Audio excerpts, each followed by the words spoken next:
Donc vous êtes fabricant de dispositifs médicaux. Donc nous, on travaille beaucoup dans le secteur de la technologie. On a des clients dans le secteur du numérique, dans le secteur des industries de santé, dans le secteur de la robotique, de l'électronique. Et il y a quelques particularités dans votre secteur. C'est d'abord que parmi toutes les sociétés dans le monde de la tech, vous êtes probablement celles qui ont la mission la plus noble parce que vous travaillez pour la santé humaine, pour aider des patients. Mais vous êtes aussi probablement une des industries technologiques qui a un chemin à parcourir parmi les plus complexes, avec beaucoup d'obstacles, un chemin semé d'embûches pour d'abord arriver sur le marché, puis développer votre activité. Donc l'assurance, traditionnellement, à quoi on pense quand on pense à une assurance pour une entreprise? Quel est l'objectif? Quelle est la finalité? Est-ce qu'il y en a qui veulent se risquer à donner une idée? À quoi ça sert une assurance? Personne veut tenter? Rassurer les clients, ça c'est sûr. La finalité principale, celle à laquelle on pense, c'est de se protéger en cas de sinistre. Donc ça veut dire d'indemniser l'entreprise lorsque un aléa se réalise. Donc là, on voit quelques exemples. Un incendie, une attaque cyber. Il y a un petit pictogramme de santé pour évoquer un problème de santé sur un patient, un dommage corporel lié à vos dispositifs médicaux. Tout ce qui est jugement, sanctions, coûts financiers des sinistres, etc. Donc ça, c'est bien évidemment la vocation première de l'assurance, c'est d'intervenir pour assister votre entreprise avec des moyens, avec de l'argent, le jour où vous faites face à un événement exceptionnel, inattendu, un aléa, et où vous devez avoir cette aide pour maintenir ou pour redémarrer votre activité. Sauf que dans votre business, ce n'est pas la seule notion de risque qui existe. Ça, c'est le risque aléatoire qui peut survenir, mais vous êtes aussi quotidiennement confronté à un risque qui est un risque concurrentiel. Vous avez des entreprises qui travaillent à côté de vous sur le même secteur. Et votre principal risque en tant que dirigeant, c'est d'arriver à développer votre entreprise et c'est de ne pas vous faire dépasser ou de ne pas vous faire entraver par des contraintes auxquelles vous êtes confrontés.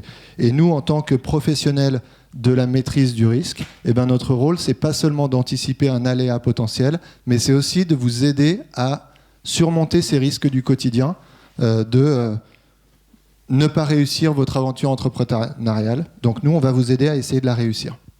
Donc on se met dans un prisme complètement différent, qui est de se dire quels sont les challenges auxquels vous êtes confrontés et dans lesquels l'assurance va intervenir à un moment donné dans la discussion avec vos partenaires, et comment est-ce qu'on peut essayer de anticiper ces challenges et de faire en sorte que votre assurance, elle puisse vous accompagner.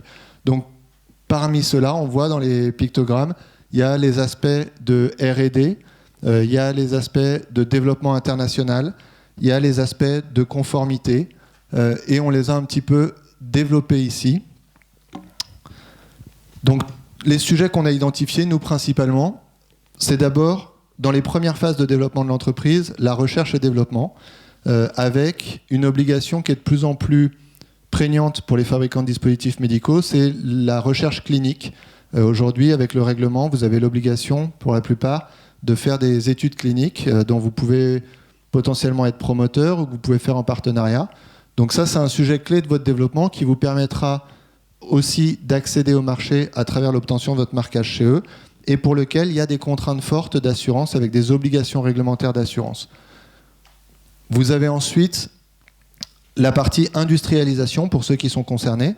Et dans les phases d'industrialisation, que ce soit de la conception de votre process d'industrialisation, la fabrication de votre atelier ou de votre usine, ou l'exploitation, eh bien, à tous ces stades, les partenaires avec lesquels vous travaillez vont aussi vous demander de leur apporter des éléments pour les rassurer sur la sécurité de leur bâtiment, le fait que vous pourrez les indemniser s'il y a un sinistre, etc.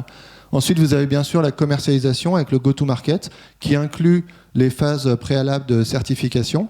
Donc vous savez qu'avec le nouveau règlement, vous avez maintenant une obligation renforcée en matière d'assurance. Vous étiez déjà soumis par le Code de la santé publique à une obligation légale d'avoir une assurance de responsabilité civile sur les produits de santé, mais le règlement a ajouté une notion de disposer d'une couverture financière suffisante, qui fait qu'aujourd'hui, vous devez pouvoir justifier que non seulement vous êtes assuré, ça c'est l'obligation du Code de la santé publique, mais qu'en plus, vous avez analysé que le montant de garantie de votre assurance correspond bien à votre produit, à sa classe, à son type et à la taille de votre entreprise.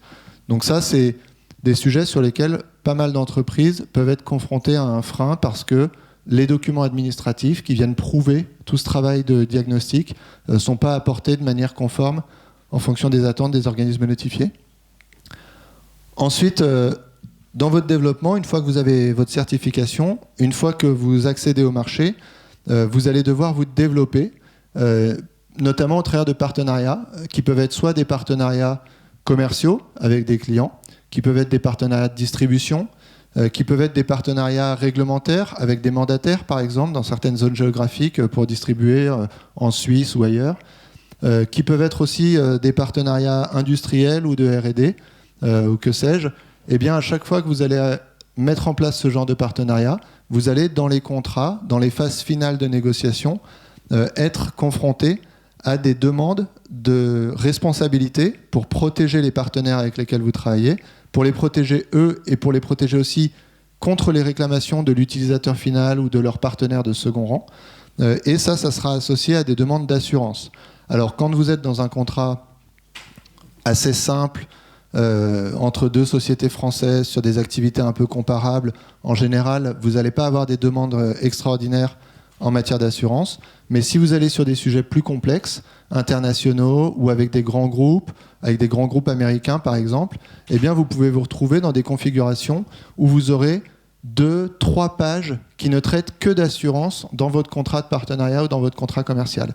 Et vous avez en face de vous des assureurs qui vont causer beaucoup de freins parce qu'ils ne sont pas à l'aise avec le marché des US qui est trop risqué, parce qu'ils ne sauront pas vous répondre précisément pour vous dire si oui ou non votre assurance répond bien aux clauses qui sont listées dans le contrat, ou alors ils ne pourront pas rajouter votre partenaire comme assuré additionnel dans votre assurance, etc.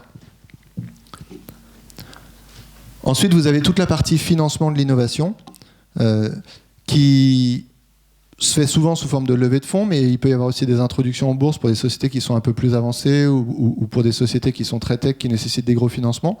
Donc là, vous avez de la même manière des partenaires financiers qui, quand ils investissent dans votre société, vont vouloir être rassurés sur le risque qu'ils prennent. Généralement, ils vont devenir actionnaires de votre entreprise, ils vont siéger à votre board, ils vont prendre part ou ils vont valider des décisions de gestion et ils vont s'exposer en tant qu'administrateurs par les décisions de gestion qu'ils prennent pour votre entreprise, et ils vont vous dire, moi, en tant que dirigeant, en tant que co-dirigeant de votre entreprise, je veux avoir une assurance pour me couvrir si je suis poursuivi pour ces décisions que j'ai validées. Donc ça, c'est ce qu'on appelle l'assurance de responsabilité des dirigeants. Et ils vont aussi vous dire, vous êtes Chief Scientist Officer, vous êtes CEO, ou vous avez un rôle clé dans votre entreprise que vous avez créée. Moi, j'investis dans une société qui est encore en stade de développement. Si demain, la personne clé sur laquelle repose une bonne partie du projet est amenée à disparaître, eh bien, le projet s'écroule et je perds ma mise. Donc, ils vont vous demander aussi d'avoir de la sécurité financière qui porte sur la santé de la personne clé de l'entreprise pour que s'il lui arrive quelque chose, l'entreprise puisse recevoir un capital. Et puis le développement à l'international, je l'ai un petit peu évoqué déjà, mais plus vous allez vous développer à l'international, plus vous allez être confronté à des demandes qui sont différentes de ce que vous avez l'habitude de rencontrer en France ou en Europe, avec des marchés qui sont structurés sur d'autres modèles, avec des exigences de responsabilité qui peuvent aller plus loin, sur des sujets aussi, quand je parle de responsabilité, ça peut être aussi lié à la cyber-responsabilité si vous êtes dans des technos qui impliquent du numérique, etc.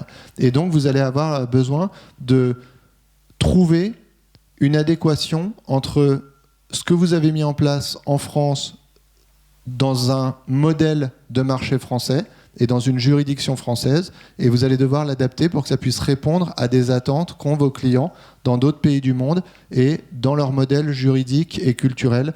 Donc il faut arriver à réconcilier tout ça, et particulièrement quand on est en Amérique du Nord, la logique de responsabilité n'est pas du tout la même, vous le savez. Donc il faut arriver à créer des ponts entre tout ça. Voilà un peu pour le panorama des challenges que vous allez être amenés à confronter et sur lesquels l'assurance, en dehors d'un sinistre, puisque là vous avez pas eu de sinistre, vous êtes uniquement dans des phases de développement de votre activité, eh bien l'assurance va devoir intervenir pour vous faciliter la mise en place de toutes ces étapes clés de votre développement et pour que ça puisse se passer sans friction. Alors je ne me suis pas présenté très en détail, donc juste avant de passer la parole à Clémence, je peux vous présenter un petit peu plus notre société. Donc Onlinov, on est un courtier d'assurance, ça veut dire qu'on est une société de conseil et de services. On est indépendant des compagnies d'assurance avec lesquelles on travaille.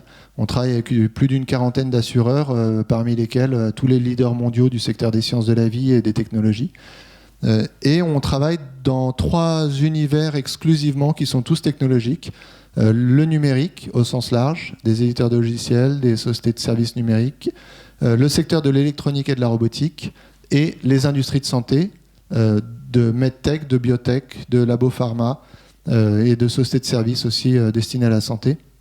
Donc vous voyez qu'au carrefour de ces 3 univers, eh bien, on est en plein dans l'écosystème de la journée Startup innovante, dans lequel on va retrouver du logiciel de santé, des dispositifs connectés de santé, etc.